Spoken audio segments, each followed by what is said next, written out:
Alright, this is going to be a review of the Xm1r. I got this mouse, quite a few weeks ago actually, but I never reviewed it because I had all the Final Mail stuff going on. And finally, I don't have any of that going on, so I can freely review this mouse. And just gonna start off, this mouse comes in at $65, and it's basically just an updated Xm1. There's quite a few features changed, and I'll talk about those when I get to those. But straight out of the box, this is what the box looks like. As you can see, 70 grams, 3370 sensor, and 1 millisecond analog technology, which you don't notice at all, and a new colorway, which is Dark Frost. There's two new colorways along with the original white and black. The two new colorways are Dark Frost, which I have here. You can kind of see it's really weird. It's not translucent, but it just has like this little design, and then there's a glossy translucent one. That's also new. This design I think is pretty cool. It looks pretty good in person, but personally I think I would go with the white version if I was to redo this again. But yeah, so 70 grams, $65, 3370 comes in 4 colorways, and this uses Kale 8.0s for a change. And I'll get into a sound test immediately, but this is a huge upgrade from the previous Omron 50Ms. Right and left click.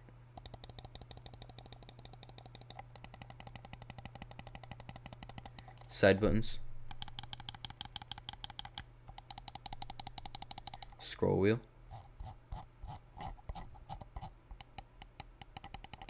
Alright, so the right and left click, Kale 8.0s, as I said, huge improvement. They're really snappy, really crispy.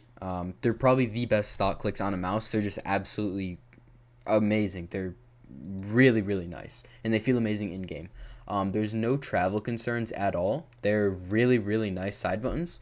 There's a little bit of wobble, but you don't notice that in game. That's just me forcing it. When you're actually using it, there's like none.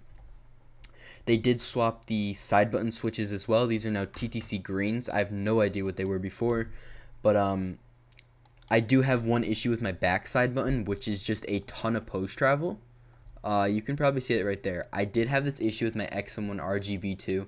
It doesn't really affect anything. It might just be because this backside button is so large compared to the front side button, but they are really light and they're really, really nice. I think they're just in a really stupid position compared to, I don't actually have another mouse really next to me, but they're just in a really stupid position. I think if they just made them equal sizes, they would just be a lot nicer. But yeah, no real concerns there besides the back one always having a little bit of post travel, but it really doesn't hurt the feel too much.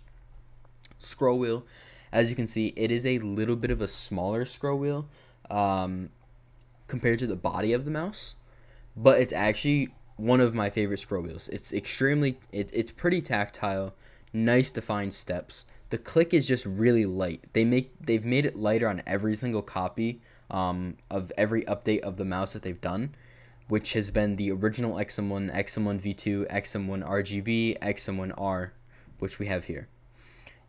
It's so light to the point where you accidentally click it while you're scrolling, and you don't even notice you're clicking it. The sound isn't too, like, you can't hear it with headphones on, and there's no real feel distinction of when you're clicking it.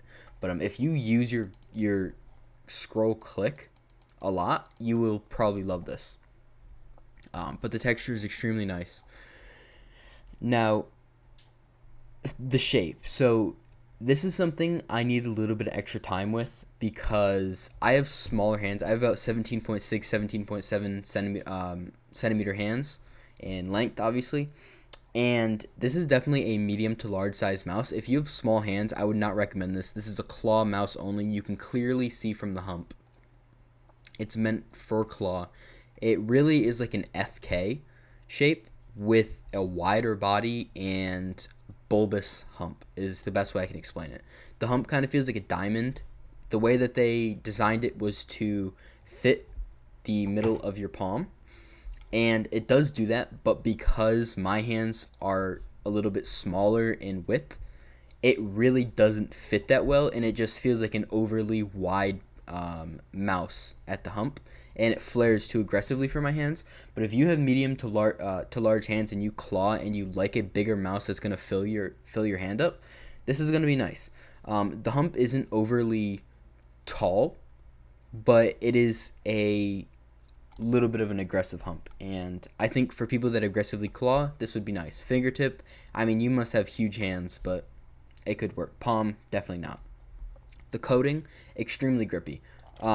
This is one of my favorite coatings. It just feels, I don't really know how to explain it. It feels almost sticky. It's really, really nice. You can tell just from my fingers, your fingers stick right on there. It's just amazing coating. And they do show finger oils pretty good. I don't know if you're going to be able to see it, but you're not going to get out of that. It's just going to show finger oils. Obviously, no build quality issues. It's 70 grams. It really shouldn't. The sensor feels absolutely amazing. There is an indicator for DPI and polling rate at the bottom, so that's always nice to see. You should definitely download the beta software. It did help with a lot of DPI deviation, and some people were having double clicks in the software, fixed it. But yeah, the feet. So as you can see, there are these little indents here.